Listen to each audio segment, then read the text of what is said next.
বিসমিল্লাহির রহমানির রহিম। সুপ্রিয় শিক্ষার্থী বন্ধুরা, আশা করি তোমরা সকলে ভালো আছো, সুস্থ আছো। আমি model town school and college আমরা ইশরাক ভাইয়ের পক্ষ থেকে অনলাইন ভিডিও ক্লাসে তোমাদের সকলকে শুভেচ্ছা ও অভিনন্দন জানাচ্ছি। আজকে আমি তোমাদের ষষ্ঠ শ্রেণীর ইসলাম ও নীতি শিক্ষা বিষয়ের প্রথম অধ্যায় পাঠ 6 এবং 7 এর আলোকে আলোচনা করব। আশা করি তোমরা সকলেই মনোযোগ সহকারে ভিডিওটি দেখবে। ভালো লাগলে অবশ্যই লাইক, শেয়ার, কমেন্ট করবে। আলোচনার পূর্বে আমি বোর্ডের লক্ষ্য করো, বোর্ডে শিরোনাম সম্পর্কে বা বিষয়বস্তু সম্পর্কে আলোচনা করব। রিসালাতুল ক্যালকুলেশন 2 নম্বর অনুবাদ ও রিসালাতুল পার্থক্য, 3 নম্বর রিসালাতুল বিশ্বাস করা জরুরি কেন, 4 নম্বর আখিরাতের সওয়াল বা বাক্যসমূহ। এই টপিকসের উপর ভিত্তি করে আমি আমার আলোচনা রাখবো। এই আলোচনার মাধ্যমে তোমরা এই প্রশ্নগুলোর উত্তর পেয়ে যাবে। আল্লাহ রাব্বুল আলামিন যুগে যুগে মানবজাতিকে অন্ধকার থেকে আলোর পথ প্রদর্শনের জন্য যুগে যুগে বহু নবী রাসূল পৃথিবীতে প্রেরণ করেছেন।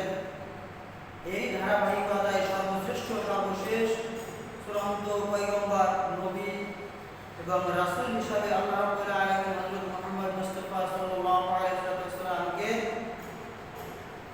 পৃথিবীর শ্রেষ্ঠ নগরী মক্কা নগরীতে 570 খ্রিস্টাব্দে 12 রবিউল আউয়াল সোমবার সুবে সাদিকের সময় মক্কার বিখ্যাত কুরাইশ বংশে পাঠান বা কুরাইশ বংশের জন্মগ্রহণ করেন। দিনটি ছিল সোমবার। সুতরাং যখন মানুষ আল্লাহ তাআলার ইবাদত বন্দেগী ভুলে গিয়ে বিভিন্ন দেবদেবীর পূজায় লিপ্ত হয়ে পড়েছিল, চন্দ্র সূর্য গ্রহ নক্ষত্র জল পূজা ইত্যাদি আল্লাহ তাআলাকে ভুলে গিয়ে বিভিন্ন দেবদেবী অর্থাৎ কাবা ঘরে 360টি মূর্তি পূজায় তারা লিপ্ত হয়েছিল। আল্লাহ তাআলাকে ভুলে গিয়ে তবে এই অন্ধকার জাতিকে আলোর পথ দেখানোর জন্যই আল্লাহ রাব্বুল আলামিন হযরত মুহাম্মদ সাল্লাল্লাহু আলাইহি ওয়াসাল্লামকে প্রেরণ করেন বা পাঠান। এজন্য বলা হয় থাকে লিয়াখরুজুন নাসু মিনাজ যুলুমাতি ইলান নূর, মানব জাতিকে অন্ধকার থেকে আলোর পথ দেখানোর জন্যই আল্লাহ রাব্বুল আলামিন যুগে যুগে নবী রাসূল প্রেরণ করেছেন। সুতরাং আল্লাহ আজকের বিষয়টা হলো রিসালাত। প্রথমে বলছি রিসালাত আরবি শব্দ, এর অর্থ বার্তা, চিঠি, সংবাদ বহন। রাসূলগণের দায়িত্ব ও কর্তব্য পালন করাকে রিসালাত বলা হয়। তার মানে হলো আল্লাহ তাআলার পক্ষ থেকে যেই আসমানি কিতাব নাযিল হতো তাকে বলা হয় আসমানি কিতাব। মানুষের মুক্তির জন্য যুগে যুগে নবী রাসূলদের মাধ্যমে যেই বিধান, যেই বাণী মানুষের নিকট পৌঁছে দিয়েছেন এটাকে বলা হয় আসমানি কিতাব। আর যারা এই দায়িত্ব পালন করেন তারা হলেন রাসূল। সুতরাং রিসালাত আরবি শব্দ, এর অর্থ বার্তা, চিঠি, সংবাদ। রাসূলগণের দায়িত্ব কর্তব্য পালন করাকে রিসালাত বলা হয়। নবুয়ত ও রিসালাতের মধ্যে পার্থক্য। নবুয়ত এবং রিসালাতের মধ্যে বেশ কিছু পার্থক্য রয়েছে। তার মধ্যে রিসালাত হলো যাদের উপর আসমানি কিতাব নাযিল করা হয়েছিল তারা হলেন রাসূল। আর যাদের উপর আসমানি কিতাব নাযিল করা হয়নি তারা হলেন নবী। যারা রিসালাতের দায়িত্ব পালন করেন তারা হলেন রাসূল। যারা নবুয়তের দায়িত্ব পালন করেন তারা হলেন নবী। পৃথিবীতে অসংখ্য নবী রাসূল আল্লাহ তাআলা পাঠিয়েছিলেন। তার মধ্যে 1,24,000 পয়গম্বর, মতান্তরে 2,24,000 পয়গম্বর ছিলেন। তার মধ্যে 313 জন হলেন রাসূল, কেউ কেউ বলেছেন 315 জন। আর 3 নম্বর নবুয়ত, অর্থাৎ তারা পূর্ববর্তী রাসূলগণের ধর্ম প্রচার করতেন। তার মানে তাদের উপর কোনো আসমানি কিতাব নাযিল হতো না। যেমন হযরত মূসা আলাইহিস সালাম তিনি একজন নবী রাসূল ছিলেন, যেহেতু তিনি আসমানি কিতাব প্রাপ্ত। তুর পাহাড়ে পাদদেশে তুয়া নামক উপত্যকায় তিনি তাওরাত কিতাব নাযিল প্রাপ্ত হন, অর্থাৎ তিনি একজন রাসূল ছিলেন। আর তার ভাই হারুন আলাইহিস সালাম তিনি একজন নবী ছিলেন, যেহেতু তিনি তার উপর আসমানি কিতাব নাযিল হয়নি। তিনি তার ভাইয়ের অসমাপ্ত কাজকে সম্পূর্ণ করার জন্য পরবর্তীতে দায়িত্ব পালন করেন। সুতরাং যাদের উপর আসমানি কিতাব নাযিল হয় তারা হলেন রাসূল, আর যাদের উপর আসমানি কিতাব নাযিল হয়নি তারা হলেন নবী। রিসালাতে বিশ্বাস করা জরুরি কেন? তাওহীদের পর রিসালাতের স্থান। তাওহীদ শব্দের অর্থ একাত্মবাদ। আল্লাহ তাআলাকে এক ও অদ্বিতীয় সত্তা হিসাবে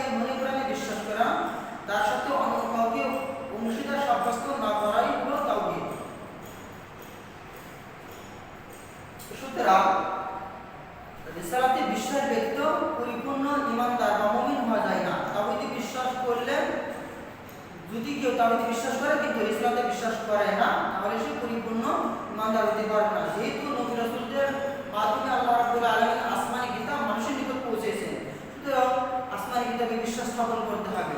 যেমন আমাদের নবী হযরত মুহাম্মদ সাল্লাল্লাহু আলাইহি ওয়াসাল্লামের উপর আল কোরআন নাযিল করা হয়েছিল।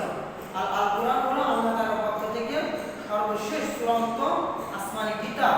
আর এই আসমানি কিতাব আল কোরআনের মাধ্যমে হালাল হারাম, জায়েজ নাজায়েজ, ফরজ ওয়াজিব ইত্যাদি সম্পর্কে আমরা জানতে পেরেছি, কোনটা হালাল কোনটা হারাম। যেমন আল্লাহ রাব্বুল আলামিন কোরআনে বলেছেন আল্লাহুল বায়া ওয়া হারামা রিবা, আল্লাহ ব্যবসাকে হালাল করেছেন আর সুদকে হারাম করেছেন। সুতরাং আমরা হালাল হারাম পেয়ে গেলাম।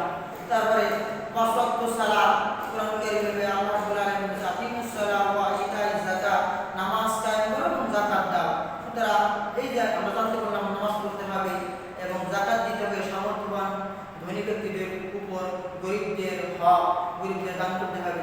সুতরাং এখানে কোরআন কারীমের মাধ্যমে মানুষের ব্যক্তি জীবন শুরু করে থেকে পারিবারিক, সামাজিক, রাজনৈতিক, ধর্মীয়, সাংস্কৃতিক সম্পূর্ণ দিক সম্পর্কে আলোচনা করা হয়েছে। জিহাদ সম্পর্কে আলোচনা করা হয়েছে, হজ সম্পর্কে আলোচনা করা হয়েছে, যাকাত সম্পর্কে আলোচনা করা হয়েছে, সাওম সম্পর্কে আলোচনা করা হয়েছে। সুতরাং কোরআন কারীমের মাধ্যমে আমরা এই বিধানগুলো সম্পর্কে জানতে পেরেছি। সুতরাং রিসালাতে বিশ্বাস করতে হবে। রিসালাতে বিশ্বাস ব্যতীত কেউ পরিপূর্ণ ঈমানদার বা মুমিন হতে পারে না। সুতরাং এই জন্য রিসালাতে বিশ্বাস করা জরুরি। আখিরাতের স্তর, আখিরাত আরবি শব্দ এর অর্থ পরকাল, মৃত্যুর পরবর্তী জীবনকে আখিরাত বলে, অথবা মৃত্যুর পরবর্তী জগৎকে আখিরাত বলা হয়। দুনিয়া মানব জীবনকে দুই ভাগে ভাগ করা যায়, হলো ইহকাল আর একটি হলো পরকাল। ইহকাল হলো দুনিয়ার জগৎ, যে জগতে আমরা বসবাস করতেছি। সুতরাং এই দুনিয়া চিরদিন থাকা যাবে না, এই দুনিয়ার শেষ আছে, তার শুরু যেরকম আছে শেষও রয়েছে। এই দুনিয়া চিরদিন থাকা যাবে না। কোরআন কারীমে বলা হয়েছে কুল্লু নাফসিন যায়িকাতুল মাউত, প্রত্যেকটা প্রাণীকে মৃত্যুর স্বাদ গ্রহণ করতে হবে। অর্থাৎ যার জীবন আছে, তার প্রাণ আছে, তাকে মৃত্যুবরণ করতেই হবে, দুনিয়ায় থাকা যাবে না। আর পরকাল হলো যেখানে শুরু আছে শেষ নেই, অর্থাৎ ওই জগতে মৃত্যু নেই, ওই জগতে মৃত্যু নেই। এই দুনিয়ায় যার জীবন আছে, তার প্রাণ আছে, তার মৃত্যু অবশ্যই হবে। সুতরাং এই দুনিয়াটা ক্ষণস্থায়ী জিন্দেগি। এই দুনিয়া থেকে যদি আমি কোনো ভালো কাজ করতে পারি, ভালো আমল করে যেতে পারি, তাহলে এর প্রতিফলটা আমি পরকালে পাবো। যেহেতু বলা থাকে, প্রবাদ বাক্যে রয়েছে আর দুনিয়া মাযরাআতুল আখিরাহ, দুনিয়া হলো আখিরাতের শস্য ক্ষেত্র। দুনিয়া থেকে তুমি যা কামাই করবে আখিরাতে তার ফল ভোগ করবে। দুনিয়া ভালো কাজ করলে আখিরাতে ভালো প্রতিফল পাবো, জান্নাত লাভ করবো। দুনিয়া যদি আমি অন্যায় কাজ করি, গুনাহের কাজ করি, আখিরাতে এর জন্য শাস্তি পেতে হবে, জাহান্নামের শাস্তি ভোগ করতে হবে। সুতরাং আখিরাত আমাদেরকে সামনে, আমরা যে জগতে বাস করছি সেটা হলো দুনিয়ার জগৎ। এরপর আরেকটা জগৎ আছে আখিরাত, ওইখানে আমাকে যে আখিরাতে অনন্তকালে যত থাকতে হবে। দুনিয়া যদি ভালো কাজ করে যায় তাহলে আখিরাতে ভালো প্রতিফল পাবো, জান্নাত লাভ করবো। আর যদি দুনিয়ায় আল্লাহর বিধান মতো না চলি, আল্লাহর নাফরমানি করি, তাহলে পরকালে এর জন্য শাস্তি ভোগ করতে হবে, শাস্তি পেতে হবে, জাহান্নামে যেতে হবে। সুতরাং তাহলে আখিরাতে বিশ্বাস করা অবশ্যই জরুরি। আখিরাতে বিশ্বাস না করলে সে পরিপূর্ণ ঈমানদার বা মুমিন হতে পারে না। আখিরাতের জিন্দেগি স্তরকে অনেকগুলো পর্যায়ে ভাগ করা হয়েছে। তার মধ্যে একটা হলো কবর, আরেকটি কিয়ামত, আরেকটি হলো হাসর। কবর হলো আখিরাতের জিন্দেগি প্রথম ধাপ বা ঘাঁটি। একজন মানুষ যখন মারা যায় তখন তাকে গোসল দেওয়া হয়, জানাজা করানো হয় এবং কবরস্থ করার পর রেখে আসা হয়। তখন এই ব্যক্তিকে রূহ ফিরিয়ে দেওয়া হয় কবরে এবং দুজন ফেরেশতা আগমন করেন, মুনকার নাকির।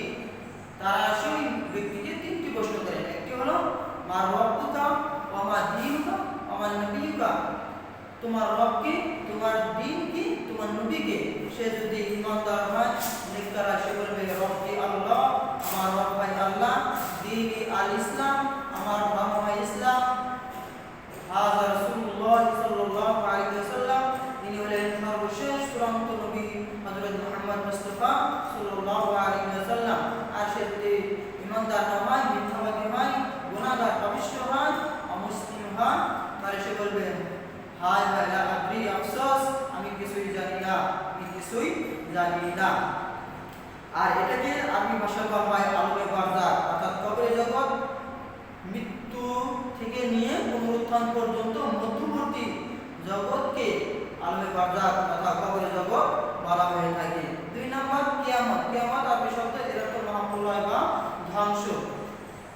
এমন একদিন আসবে যখন এই পৃথিবীতে আল্লাহ তাআলার নাম নেওয়ার মধ্যে কোনো ইমানদার ব্যক্তি থাকবে না। তখন আল্লাহ তাআলা সমস্ত কিছু, পৃথিবীর সব কিছু ধ্বংস করে দেবেন। আর আল্লাহ তাআলার হুকুমে হযরত ইসরাফিল আলাইহিস সালাম সিংহায় ফুঁক দিবেন, ফলে পৃথিবীর সমুদায় সব কিছু ধ্বংসপ্রাপ্ত হবে। আর একেই বলা হয় কিয়ামত বা মহাপ্রলয়। হাসর 3 নম্বর স্তর। হাসর অর্থ ভিড় সমাবেশ চাপ। এমন একদিন আসবে যখন আল্লাহ রাব্বুল আলামিন একাকী থাকবেন। কিয়ামত বা পৃথিবী ধ্বংস হওয়ার পর তিনি হাজার লক্ষ কোটি বছর অবশিষ্ট একাকী থাকবেন। আবার তিনি পুনরায় হযরত ইসরাফিল আলাইহিস সালামকে জীবিত করার পর তিনি তাকে দ্বিতীয়বার সিংহে ফুঁক দেওয়ার জন্য নির্দেশ দিবেন।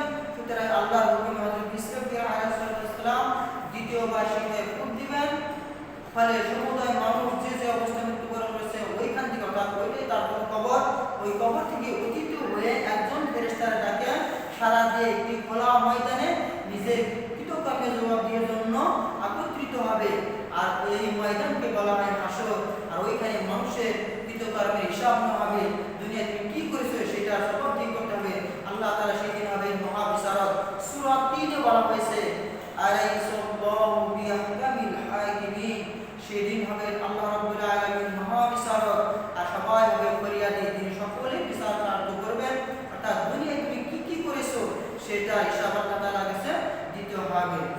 সুতরাং আমরা যেহেতু এই দুনিয়া থাকা যাবে না, দুনিয়া থেকে যেতেই হবে, পরকালে যাওয়ার পর আমাদেরকে এই সমস্ত ঘাটির সম্মুখীন হতেই হবে। সুতরাং আমরা ভালো কাজ করব, অন্যায় কাজ থেকে বিরত থাকবো, নেক কাজ করব, রাসূলের দেখানো পথে চলবো, আল্লাহর বিধান পালন করার জন্য সর্বদা সচেষ্ট থাকবো। আল্লাহ তাআলা আমাদের সকলকে ভালো কাজ করার তৌফিক দান করুন।